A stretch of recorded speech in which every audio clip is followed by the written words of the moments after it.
Hey, welcome back to the Davis Method. We are here for video number 2 featuring the White Mountains Triathlon. Today we're going to be talking about the half distance, which is a 1.2 mile swim, a 56 mile bike, and a half marathon or a 13.1 mile run. Now there's a lot to talk about with the half, so let's just dive straight in. First things first, transition area opens at 5:30 in the morning. Now personally, I like to be prepared, I like to not rush, so myself and my athletes are instructed to get there as soon as possible, so typically right around 5:30 in the morning. This allows you to find your rack, get your bike in a good spot, exactly where you want it to be, get all of your transition areas set up, make sure that your shoes are in the right place, kind of go through a couple times. Hopefully you've already looked at where the swim out, swim in is, where the bike out, bike in, run out, run in is, but you can just kind of see it all set up in the morning.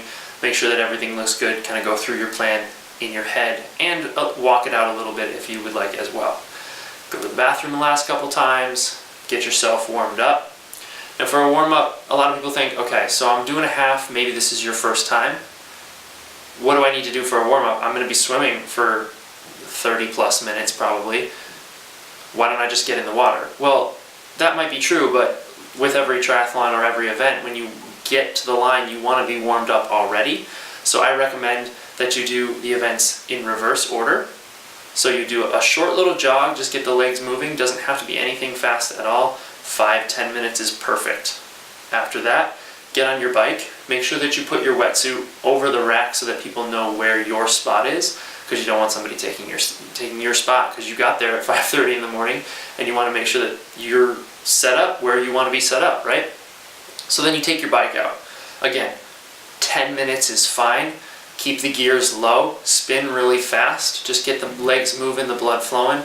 Make sure you change through all your gears to make sure everything is working one last time. Check your tire pressure, pump them up a little bit if you need to, clip in and out if you're feeling a little bit weary.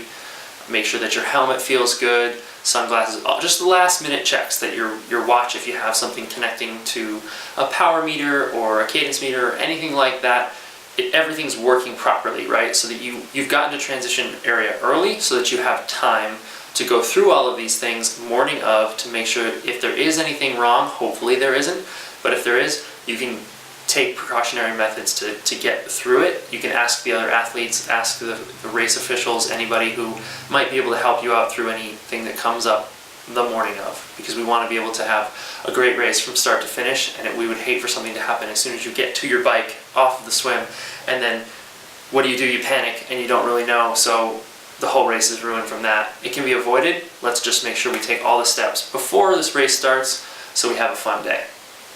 Now, at 6:45 a.m. there will be a mandatory race meeting where everyone will get last minute information from the race director. There'll be just a little bit of safety information, any last minute notes or anything like that, and then we'll get going. The race starts at 7 a.m. So if it starts at 7 a.m., we've done our run warm-up and our bike warm-up probably about 45 minutes before the race start. Ideally, you've been in the water before 6:45 in the morning, because you want to be able to get out of the water, listen to the race meeting, maybe get back in the water really quick, maybe just walk around in your wetsuit. By the way, it's probably a good idea to wear a wetsuit. Last year it was mandatory. We'll find out soon enough what the water temperatures are, but it's likely that there'll be wetsuit mandatory again this year. So you want to make sure that there's water in between you and the wetsuit, and then it's been able to warm up a little bit before the race starts. You don't want to be getting in the water at 5:07 for the first time. It's going to be a shock to your system, and all of that warm-up is going to be for naught, because your body's going to get really cold from getting in the water, okay? Get those muscles warm, get the water in between you and your wetsuit warm, and you're ready to have a great race. So, 7 a.m., gun goes off, you're in the first wave, or maybe the second or third wave. Either way, your gun goes off, you head out. The swim start is very narrow, okay? There's going to be buoys on your left, and a dock, and a little bit of rock and land on the right. So you're going to want to get out quick, okay? And you're going to head straight out, and there's going to be buoys way out in front of you, and you're going to leave all the buoys to your left. Now, probably 200-300, maybe 400 yards, there's a little bit of a land jut out. That's going to be a little bit shallower water, so I recommend during your warm-up you kind of go out there and check it out. Someone with long arms like myself, you can swim down and depending on the water levels, touch the bottom, which can change your stroke a little bit. So it's just something you want to be prepared about. Like I said, buoys are on the left. You're going to go all the way out to the last buoy, take a left, swim across, swim back, and then you're not going to get out to go to your second loop. You're going to take a left, go along where there's like a lifeguard area for summer swimming and just a regular enjoyment recreation. You're going to swim along those buoys, take another left, and redo the same course again. So we never get out of the water in between the two loops, but you will be doing 2 laps, and the buoys are always going to be on your left. Sound good? Okay, take a breath here. All right, so now we've talked a little bit about the swim. Water's typically semi-cold, but you get used to it pretty quick, and Echo Lake is just absolutely gorgeous. Typically, it's going to be sunny, all right? So you want to make sure that you have tinted goggles and utilize the enormously beautiful, wonderful landmarks that are in the area as you're sighting. So when you start out, you're going to be swimming. If you breathe to your right, you can see the ski slopes. So you can kind of see, okay, they're still there, I'm swimming pretty straight, so you don't always have to utilize a looking up to see where your next buoy is. Sometimes you can just keep in your regular swim rhythm. All right, there's that. And then when you come around the other side, take a look and see what the mountains look like, and then use those too. Just something to think about as an extra opportunity to how to sight. You can sight to the left on your way back and see the ski slopes as well. So you've now exited the water and you're heading to transition number 1. You're going to get out of the water on a beach, so it's going to be all sand. You're going to run up off of the sand onto pavement, and there's a not steep but a mildly uphill section, probably 100 meters long, getting you into the parking lot where the transition area is. You're going to run around the transition area coming from the back, get in there. Once you get in there, make sure you know where your bike is. You've rehearsed this, so it shouldn't be a problem. Get your bike, get your gear, helmet, sunglasses, any nutrition that's not already on your bike, put it in your back pockets, anything like that. Get your shoes on if you don't have them mounted on the bike. We'll talk a lot more about transition in the transition video. Things you can do to shave off time, because triathlon's a matter of minutes, right? We'll talk about that later. So now you've gotten on your bike. Ideally, when you left your bike in the morning, you left it on an easier gear, because even though most of the beginning of the race is downhill, the first little section is pretty steep and up, okay?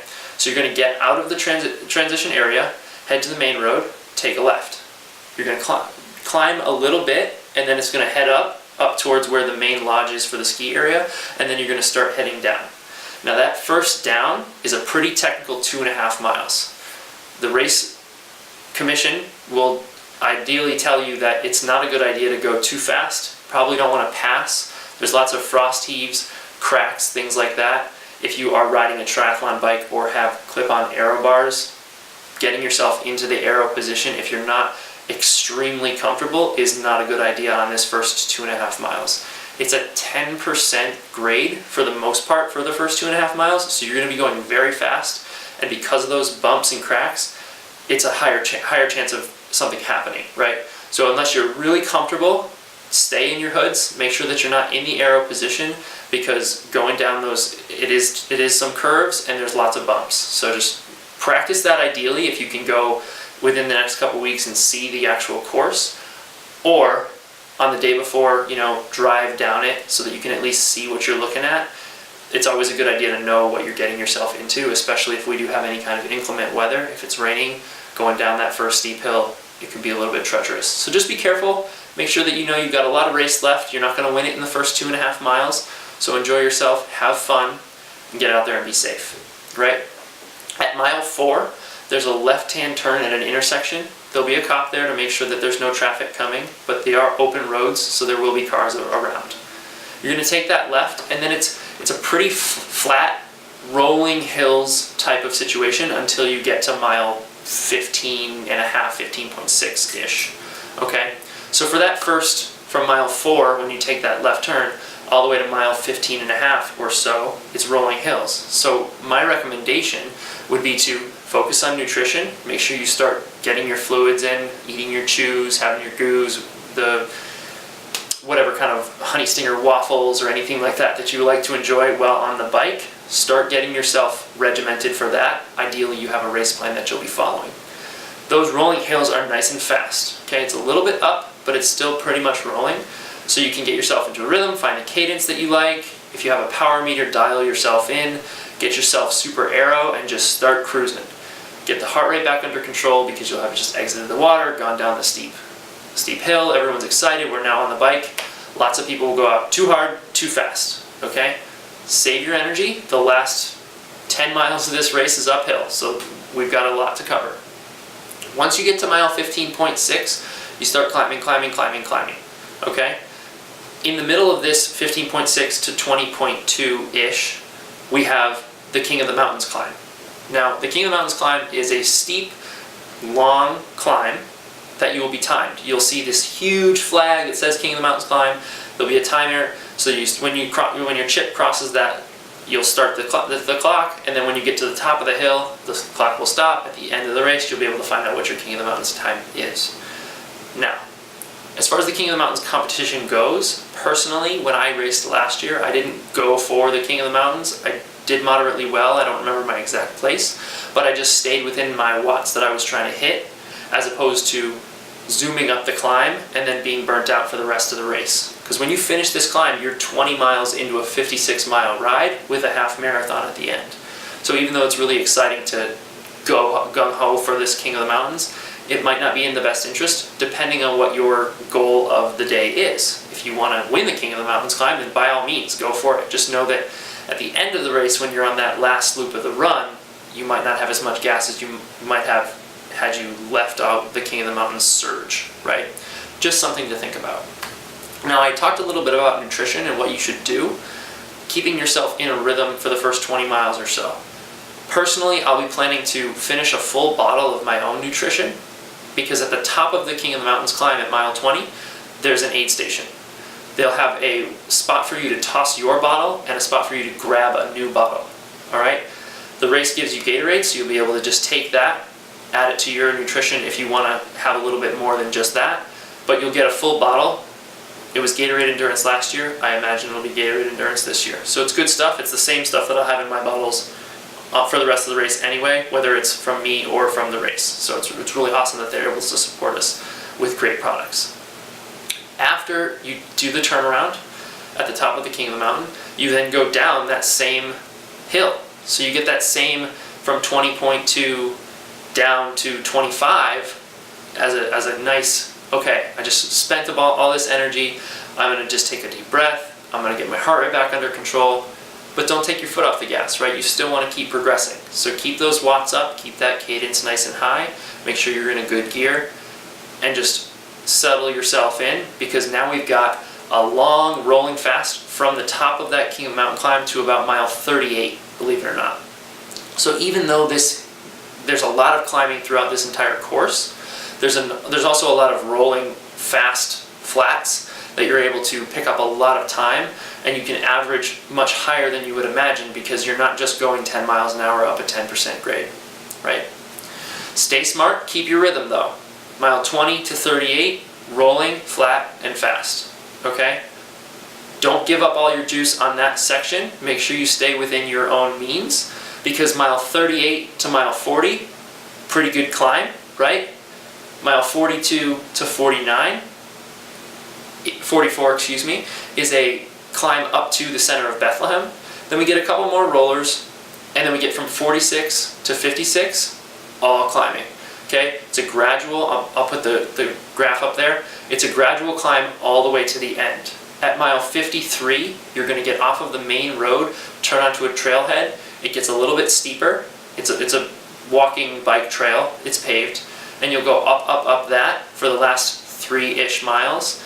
And then you have a tiny little downhill across the bridge back into Echo Lake to transition area. Okay? So, like I said, that's a lot. You'll probably have to go to the bathroom over the course of the bike. You're going to take in hopefully at least 3 bottles of nutrition, depending on what the day looks like for temperature and what your normal strategy is. Make sure that you're getting in the right amount of fuel, because you've got 13.1 miles to run, and ideally you take in a lot of your nutrition on the bike. That way when you get to the run, you're fueled, you're ready to go, you can stop at your aid stations, but for the most part, you know that your body's ready from what you did on the bike. keep it under control, have a great time, save some energy for the last 10 miles because it is up, up, up, up, up. Like they say, it is the White Mountains Triathlon. It's extremely hard, but you're going to want to come back. All right, another deep breath. We made it through the bike. Okay, the run. For the half, it's 3 loops, and it's pretty grueling, I'm not going to lie to you. When you get out of transition area, you're going to run back out to the main road that you just came in on the bike. You're going to take a right, and it's a little bit of a downhill through the path along Echo Lake, which is nice because you kind of get some shade, you can get yourself into a rhythm, shake those bike legs off, get yourself ready to run, feeling good, feeling contacted with the ground, and then you hit mile 1.2. Now, at this point, we've gone past Echo Lake and we're across the street. We go under the street and we are into the path, the bike path, which is up and down, up and down. You'll be able to check out the elevation profile online, but trust me, you gotta see it. So the day before, ideally, or at least way before that, you're gonna go out there and either walk it or ride it. That way you can see it without exerting too much energy, okay? These hills from mile 1.2 to 1.7 are steep, all right? It's a steep up.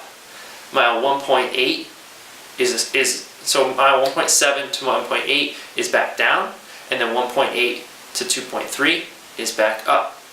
Then we're back down. Now, what does this really mean for us? Well, we've got the first 1.2 miles as a rolling flat, right? Then we're up, down, up, okay? 2.4 to 2.9 is a gradual uphill. Between 1.2 and 2.3 is what we really want to focus on, at least in the context of this conversation, because the steep hills, both up and down, are going to take a toll on your legs, all right? The steep ups is going to take away a lot of your power. It's going to use a lot of energy. So just shorten your stride, make sure you stay upright, try not to collapse because you'll close off your lungs, you won't get as much oxygen. Also, you can't bring your knee up as high if you're moving forward, right? So if I'm bent forward, I can't get my knee up as high as I can if I'm here. So I want a slight forward lean and smaller steps. That way I'm not using as much energy to get all the way up, and I'm also not giving my body as much opportunity to cramp. On the downhills, you kind of want to think similarly. A lot of people think, okay, I'm on a downhill, I want to open up my stride and get as much out of this as possible. That's not bad, right? But it does make you more susceptible to a cramp or to injury, because the further your stride is, the further you have to fall, the harder that impact is. These hills are steep, so the harder your impact is on a steep hill, you're going to get going quicker, but you're going to pound, pound, pound, pound, pound. And that shock is going to go up your leg and possibly trigger a cramp, right? So keep it under control in that section, the 1.2 to 2.3. There's plenty of other space within the run that you can kind of open up your stride, get yourself into a rhythm. Just survive, if you will, that section, at least for the first loop, so that you can see what you're getting yourself into. Now, like I said, 2.4 to 2.9 is a gradual uphill. All the way to 3.3 is a gradual downhill. Then we're back up all the way until we get to the transition area again. That's 4.2 miles, and we're doing 3 loops of that, okay? The back half from 3.3 to 4.2 is a dirt road that you're going to feel like you're not in the right place. You're going to be looking around, there's not going to be many people, there's going to be abandoned chairlifts because it's summertime, and you're going to think that you're not on the right course. Trust me, you are.